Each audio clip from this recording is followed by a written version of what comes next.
రోజు వరకు మన కుటుంబానికి కేసీఆర్ కవితకైనా హరీష్ రావుకైనా కేటీఆర్ కైనా వాళ్ళందరికీ ఎవరి ద్వారా గుర్తింపు వచ్చింది?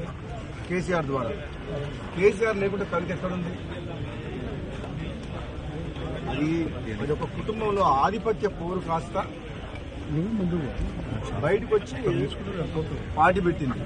నిజంగా ఇది పెద్ద జోక్. కవిత పార్టీ కవిత డెఫినెట్ గా మొట్టమొదటి సమావేశాలని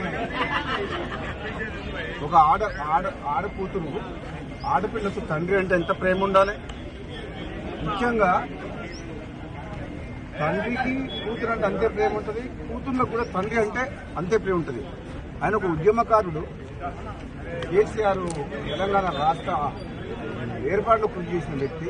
అటువంటి వ్యక్తిని స్వయాన కూతురే ఆ విధంగా మాట్లాడడం అనేది డెఫినెట్ గా ఆమె మొట్టమొదటి సమావేశాలనే తప్పు చేసింది. దాంతోనే తెలంగాణ ప్రజలందరూ కూడా ఆలోచించుకుంటారు ఏమని. తండ్రిని గౌరవించుకోలేని మనిషి ప్రజలకు తల్లి ఎట్లయితుంది? ఏదైతే మీరు తీవ్రంగా బాధతో చెప్తున్నా చాలా తప్పు మాట్లాడింది కవిత. మీకు మీ అన్నతోడు కోపం ఉండొచ్చు, మీకు అధికారం కావాలని ఆశ ఉండొచ్చు, అంతేగాని దానికోసం నువ్వు ఫైట్ చేసి తప్పులేదు. కానీ నువ్వు మీ సొంత కన్న తండ్రిని ఆ మాట అనడం, నీవేదో చేస్తా తెలంగాణలో అని అంటే నువ్వు ఎవరు నమ్ముతారు? నేను అసలు యాక్చువల్గా క్లారిటీగా ఇంతవరకు మాత్రం లిక్కర్ కుంభకోణంలో క్లీన్ చిట్ ఎక్కడొచ్చింది? మద్యం కుంభకోణం విషయంలో కోర్టు ఇంకా పెండింగ్లే ఉన్నది. దానికి మంచి ఆధారాలు ఉన్నాయి. ఇప్పటికిప్పుడే మొత్తం తెలంగాణ ఉద్ధరిస్తున్నాయి.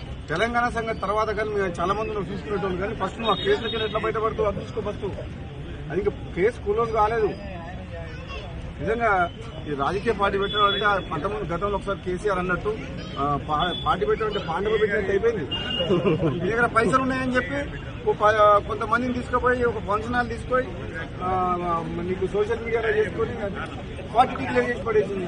అది కూడా పోయిపోయి తెలంగాణ రాష్ట్ర సేన టీఆర్ఎస్ అంట.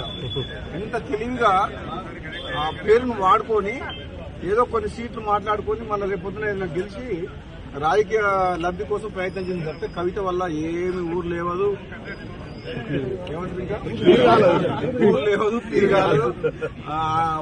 నాకు తెలిసినంత వరకు అయితే ఆమె స్వయంగా కూడా గెలవదు. ఆమె పార్టీ సంగతి వదిలిపెట్టు, సొంతంగా ఆమె పోటీ చేసిన నియోజకవర్గంలో కూడా డిపాజిట్ కూడా రాదు కవితకు. ఎందుకంటే ఆ మర్యాద పోగొట్టుకుంది. ఫస్ట్ మీటింగ్ లో తండ్రిని కేసీఆర్ లాంటి వ్యక్తిని తిట్టి ఆమె ఉన్న మర్యాద పోగొట్టుకుంది.